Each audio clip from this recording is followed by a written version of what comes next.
guys, welcome back to my channel. My name is Chance Crooks. I'm a former pro spec driver, also been driving 13 plus years. I've done drifting events across the whole entire country, and today we're going to teach you some more advanced and intermediate drifting tips and tricks. If you haven't watched my previous video, Drifting 101 for beginners, I'll put the link in the description below. And if you're ready for this video, let's get it.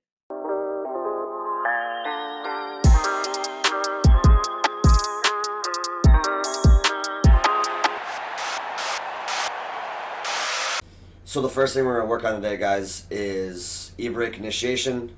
So the e-brake initiation is one of the first, or like one of the most common initiations, I would say. It's a great thing to learn, great thing to use, and it's not the most challenging initiation. And you can also use it to set your line, fix your line, get back to angle, use for switchbacks, use for tandeming, use to slow down the car. There's a lot of things involved in using the e-brake, and you can use it 95% of the time in any track you ever want to. Like I said, all we do is we go into the corner. When you're good to speed and you want to initiate, you go clutch in, turn the wheel, grab the e-brake. Once the car gets upset, you're going to let the e-brake out, drop the clutch, get back on the gas, and continue the drift. So let's do it again. And then when you do come into a corner with the e-brake, you want to go a little bit faster because it does slow down the car quite a bit depending on how long you're on the e-brake. And boom, just like that, there we have it. So this is what's going to show what it looks like outside of the car when you go up to the initiation. You can see the e-brake right here. Tires lock up, go right to angle.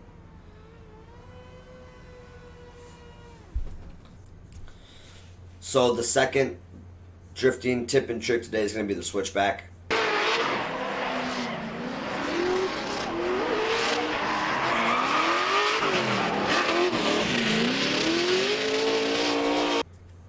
Pretty much what a switchback is you start a drift going one way, and at the end of that corner the track turns the opposite way, so you have to switch the entire car back 90 or 180 or whatever degree it's going to be going into that next corner. Recently I've had a lot of people come into my chat or asking me for help with the switchback, and they're telling me they're either spinning out or straightening up. The switchback to me is more of a timing situation than anything. You got to really know when to let the car come back and how fast or how slow it needs to happen. So like for instance, if there's a corner far away from the other corner, you really have to extend that switchback to make both corners happen. Or in instance, if it's a corner and they're really tight, you have to make that switchback really fast, and you got to know the proper timing of it. So a lot of it's going to just be knowing the track, getting the line down, and figuring out, if you switch back too early, you're going to be on the inside of the track, which is going to make you feel pinched off, which is probably going to make you spin, or you're going to get off everything and straighten out. Or if you transfer too late, you're going to run out of track, and hopefully there's not a K-rail there or something, so you can just run off into the grass. You kind of got to find that timing in between. Like the first video I did of the Drifting Tricks 101, it's all hand placement. Make sure that when you're releasing the wheel, you're catching it at the right time, or if you're going to let the wheel if you're going to guide the wheel with your hands. So let's just try to do a couple things and see what we can get into. Alright, so let's just get into it. Let's try a couple corners and see how it feels. Pretty much you come into the corner, you can initiate any way you want. It doesn't matter really how fast or slow, to be honest. But you want to get off the gas when you're switching back. Let the car settle and then get back on the gas. Right, so tip and trick number 3 is going to be left foot braking. What is left foot braking? It's pretty much exactly what it sounds. You take your left foot here, you move it to the right, you put a little bit of pressure, and everything's gonna be alright. Hey! So, left foot braking is, you take your left foot, you move it over, you add a little bit of pressure to your brake pedal with gas, depending on if you need to slow down more, if you're trying to do like a rolling burnout, if you're behind someone, you got to just add, kind of keep the car not going any faster, but not going any slower.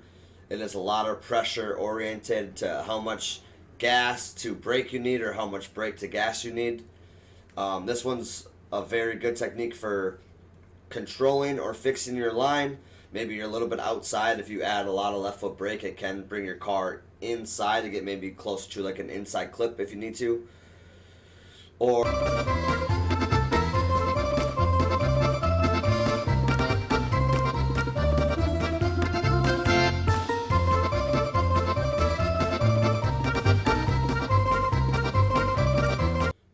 so let's try a couple.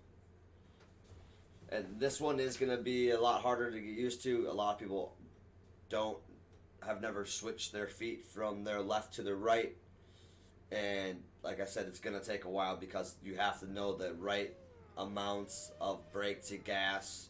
Too much brake can like stall the car or like get out of the power range. Too much gas can make you do too many standing burnouts or like spin out in aspects. So let's just do a couple. I'll try to left foot brake this whole entire section right here, and kind of go from there.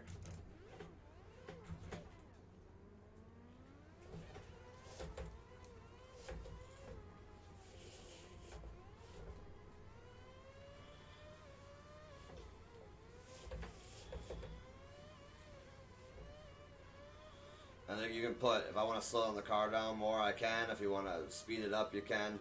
It's all about pressure.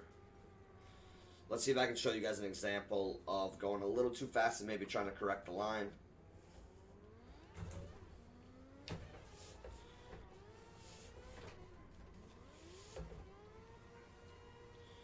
See right here, I'm running that line. If I get onto the left foot brake, it'll kind of hold me and not really make me drift out.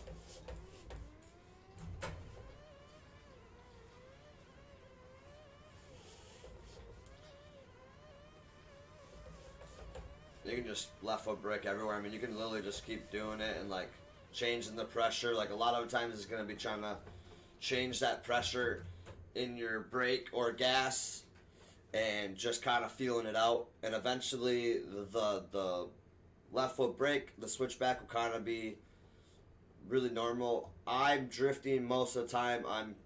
As soon as I'm into the drift, my foot kind of just rests on the left foot brake, because I'll need that more, and if I need to come back and just do a clutch kick, I can. It's really easy. It's just a roll of the ankle.